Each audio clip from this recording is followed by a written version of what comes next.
नमस्ते विद्यार्थियों। आज हम पढ़ेंगे सत्ता या अथॉरिटी पार्ट वन। सत्ता को राजनीतिक व्यवस्था रूपी शरीर की आत्मा कहा जा सकता है।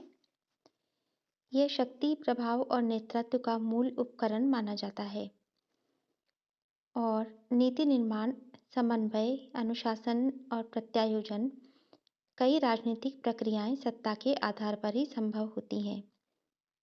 यानी जिस व्यक्ति के पास या जिस संगठन के पास सत्ता है वही नीति निर्माण करता है, वही अन्य लोगों में या संगठन में समन्वय करता है, अनुशासन बनाए रखता है और प्रत्यायोजन यानी सत्ता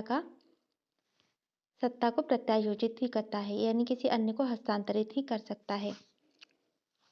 औपचारिक एवं अनौपचारिक दोनों ही प्रकार के संगठनों में सत्ता को महत्वपूर्ण स्थिति प्राप्त होती है। लोकतंत्र में सत्ता का अधीनस्थों द्वारा यानी जनता के द्वारा स्वीकृत किया जाना महत्वपूर्ण होता है। तो हम सत्ता की अवधारणा को जब देखेंगे तो इसमें कई विद्वानों की परिभाषाओं को देखेंगे। बायरस्टेड ये कहते हैं कि सत्ता शक्ति के प्रयोग का संस्थापक अधिकार है, वह स्वयं शक्ति नहीं है। अर्थात जो व्यक्ति सत्तावान है वो अपनी शक्ति को जब प्रयोग करता है तो वो उस शक्ति का प्रयोग का संस्थापक अधिकार रखता है। बीच ये कहते हैं कि दूसरों के कार्य निष्पादन को प्रभावित या निर्देशित करने का औचित्यपूर्ण अधिकार सत्ता है। हेनरी फेल कहते हैं कि सत्ता आदेश देने का अधिकार और आदेश का पालन करवाने की शक्ति है। थियो हेमन के अनुसार सत्ता वह वैधानिक शक्ति है जिसके आधार पर अधीनस्थों को काम करने के लिए कहा जाता है तथा उन्हें बाध्य किया जा सकता है और आदेश के उल्लंघन पर आवश्यकतानुसार प्रबंधक उनके विरुद्ध अनुशासनात्मक कार्यवाही कर सकता है, यहाँ तक कि उनको कार्य से पृथक भी कर सकता है। तो इस प्रकार इन सब परिभाषाओं को देखकर हमें लगता है कि सत्ता वह है जिसके द्वारा निर्णय लिया जाता है, जिसमें शक्ति होती है, जिसके द्वारा दूसरों के कार्यों को प्रभावित किया जाता है, आदेश दिया जाता है, आदेश का पालन करवाया जाता है और अधीनस्थों को बाध्य भी किया जाता है। लेकिन इसमें हम देखते हैं कि सत्ता के कानूनी पक्ष या औपचारिक पक्ष को ही दृष्टि में रखा गया है। आदेशों के पालन का एक आधार ये भी होता है कि उसमें अधीनस्थों की सहमति हो। अधीनस्थ इस बात को स्वीकार करते हैं कि आदेशों का स्रोत सही या उचित है, तभी आदेश देने वाले अधिकारी को प्राधिकारी सत्ताधारी कहा जाता है। तो सत्ता शक्ति के समान शास्त्रीय यानी सैंक्शंस के आधार पर नहीं, परंतु उचित होने के कारण दूसरों के व्यवहार को अपने अनुकूल बनाकर प्रभावित करने का साधन है। अर्थात यदि हम बाध्य करेंगे अगर लोगों को अपनी बात स्वीकार करने के लिए, तो वो तो एक तरह से शक्ति का प्रयोग माना जाएगा कि वो सहमत हो या नहीं हो, लेकिन उनको आप बाध्य करते हैं तो वो तो माना जाएगा शक्ति का प्रयोग। और सत्ता में क्या होता है, सत्ता में उनकी स्वयं की स्वीकृति भी निहित होती है, तब वो आदेशों का पालन करते हैं। तो इसमें कई लोगों ने अपने अपने विचार रखे हैं। साइमन के अनुसार अधिकार सत्ता निर्णय लेने एवं अन्य व्यक्तियों की क्रियाओं को मार्गदर्शित करने की शक्ति है। यह दो व्यक्तियों के बीच उच्च अधिकारी एवं अधीनस्थ का संबंध है। उच्च अधिकारी निर्णय लेता है और यह आशा करता है कि अधीनस्थ द्वारा उसका पालन किया जाएगा। अधीनस्थ ऐसे ही निर्णय की आशा करते हैं और उनके व्यवहार इन निर्णयों से निर्धारित होते हैं। इस प्रकार सत्ता के दो पक्ष हैं, एक तो निर्णय लेने और आदेश देने वाली उच्च शक्ति और दूसरा उच्च शक्ति को प्राप्त अधीनस्थों की सहमति। तो इस प्रकार दोनों ही तरफा होती है सत्ता, यानी निर्णय भी लेती है, आदेश भी देती है, उनका पालन भी करवाती है, लेकिन अधीनस्थों द्वारा उसे स्वीकार कर लिया जाना महत्वपूर्ण बात होती है। अब सत्ता की प्रकृति के संबंध में प्रोफेसर बीच ने दो सिद्धांतों का प्रतिपादन किया है। औपचारिक सत्ता सिद्धांत ये होता है कि इसमें सत्ता का प्रवाह ऊपर से नीचे चलता है, यानी कि किसी भी संगठन में या किसी भी व्यवस्था में जो उच्च अधिकारी होते हैं, जो वरिष्ठ अधिकारी होते हैं, वो आदेश देते हैं। तो इसमें ऊपर वाला अधिकारी जब नीचे वाले अधिकारियों को आदेश देता है, फिर नीचे वाला उनसे नीचे वालों को आदेश देता है, तो इस तरह से इसमें सत्ता का प्रवाह ऊपर से नीचे की ओर चलता रहता है। मैकाइवर ने इसे शासन का जादू कहा है कि एक व्यक्ति जो आदेश देता है और भले ही अपने अधीनस्थों से अधिक बुद्धिमान ना हो, अधिक योग्य ना हो और अपने सामान्य साथियों से कभी श्रेष्ठ भी ना हो और कभी-कभी तो उनका स्तर इन सब से हीन भी हो सकता है, लेकिन वो सत्ता की स्थिति में होने के कारण आदेश निर्देश देता है और उसके आदेशों का पालन किया जाता है। तो ये विचारधारा मानती है कि अधिकार सत्ता का स्रोत देश का सर्वोच्च कानून अर्थात संविधान होता है और संविधान को गत्यात्मक बनाए रखने का अधिकार सामाजिक संस्थाओं में निहित होता है। अधिकार सत्ता का जो प्रेषण होता है वो संविधान से प्रधानमंत्री, प्रधानमंत्री से विभागीय मंत्री, उसके बाद विभागीय सचिव, निदेशक और उनके सहायक निदेशकों को होता है। तो इसमें इसको हम मानते हैं कि ये सत्ता का जो सिद्धांत है, ये औपचारिक सत्ता का सिद्धांत है। और दूसरा माना जाता है कि स्वीकृति सिद्धांत। स्वीकृति सिद्धांत के अंतर्गत जो व्यवहारवादी या यथार्थवादी होते हैं, वे विद्वान ये मानते हैं कि औपचारिक सत्ता सिद्धांत अ, इतना विश्वसनीय नहीं है, स्वीकृति सिद्धांत अधिक विश्वसनीय है। इनके अनुसार सत्ता कानूनी रूप से तो केवल औपचारिक होती है, यानी कि नाम मात्र की ही होती है, किंतु वास्तव में उसकी सफलता तभी होती है जब अधीनस्थ किसी भी आदेश को स्वीकार करें। यानी अधीनस्थ जब अपनी समझ और योग्यता के दायरे में आदेशों को स्वीकार कर लेता है, तो वही स्थिति सत्ता की स्थिति बन जाती है। इसके बाद एक सिद्धांत है सक्षमता सिद्धांत। इसके अनुसार विश्व भर में योग्य और सक्षम व्यक्ति स्वतः नेतृत्व की बागडोर संभाल लेते हैं, भले ही उन्हें संगठन में कोई विशिष्ट स्थान या पद ना दिया जाए। ये विचारधारा तकनीकी क्षमता एवं व्यक्तित्व की प्रभुता को अधिकार का स्रोत मानती है। जैसे अर्थशास्त्री, डॉक्टर, इंजीनियर, वकील, प्रोफेसर आदि अपने क्षेत्र में सक्षम होने के कारण उनकी अधिकार सत्ता को स्वतः स्वीकार कर लिया जाता है।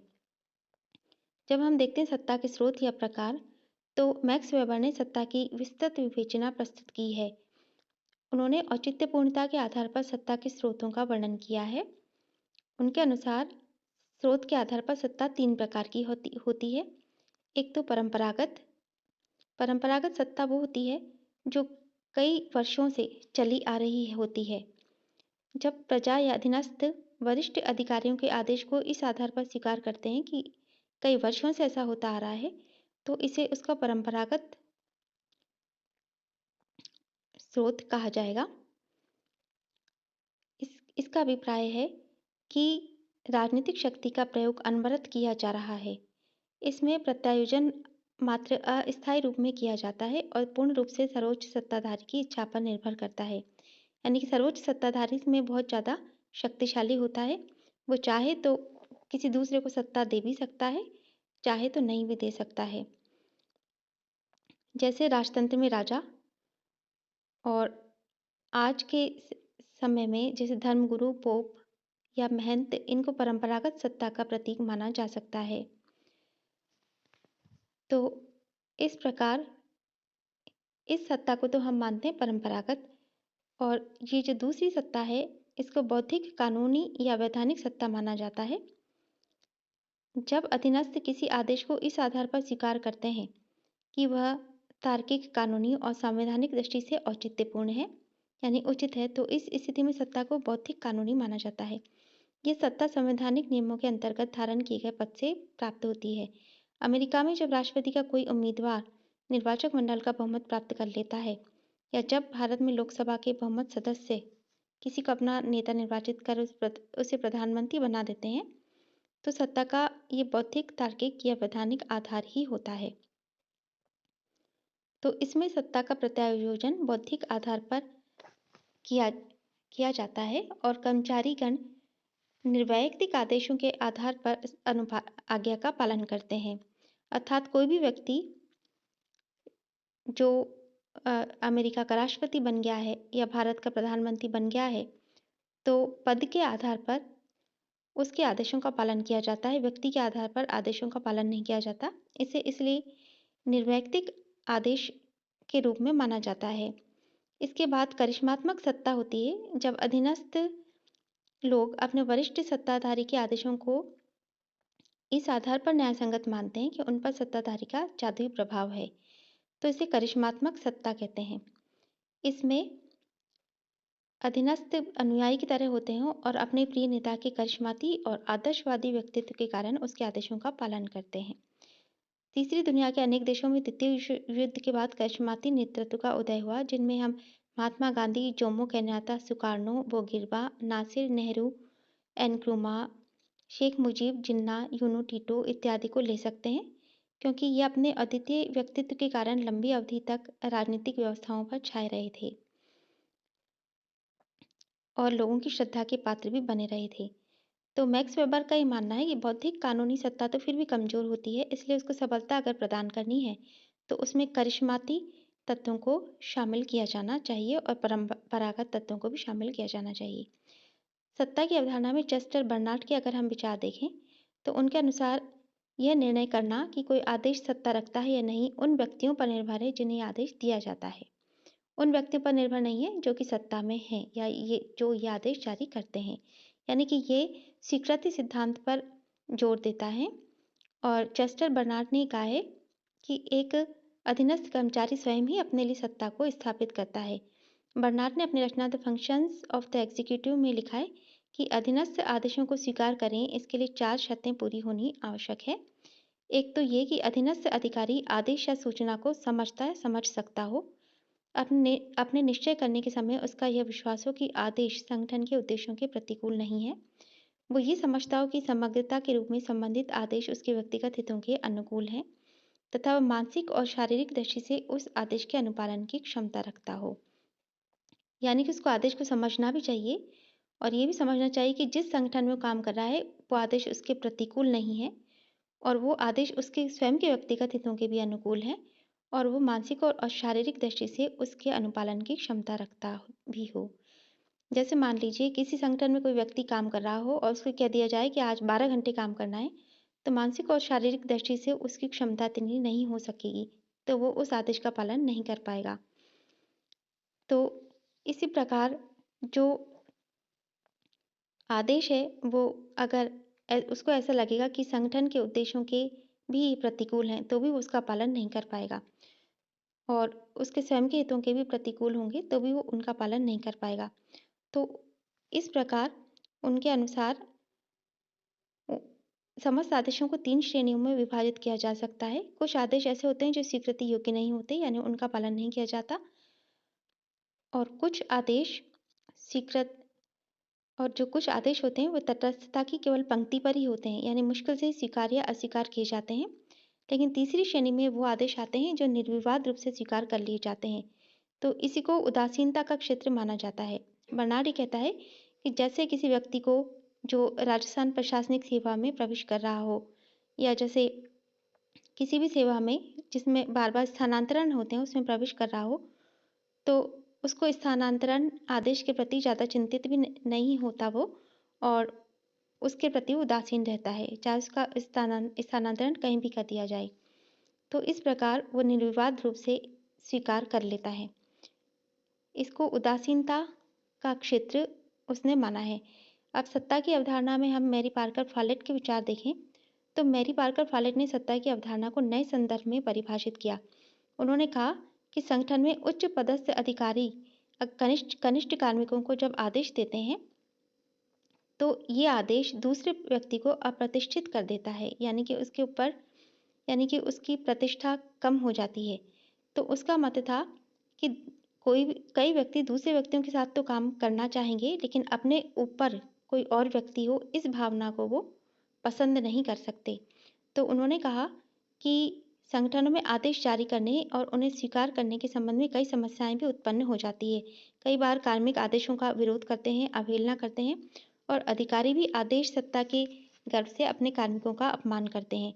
इसलिए फॉलेट ने आदेशों का निर्वैयक्तिकरण करने पर जोर दिया।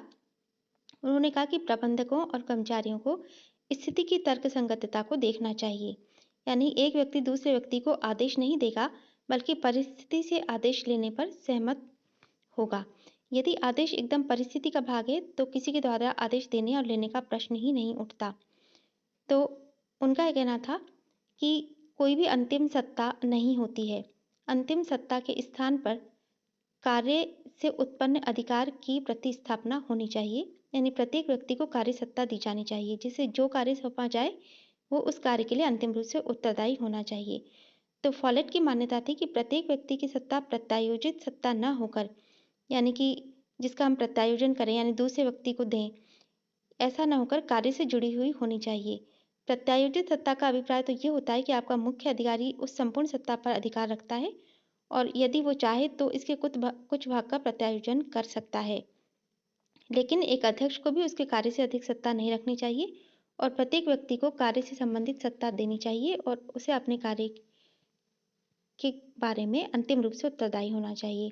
तो इस प्रकार सभी ने सत्ता के सिद्धांत में अपना अपना मत व्यक्त किया है। धन्यवाद।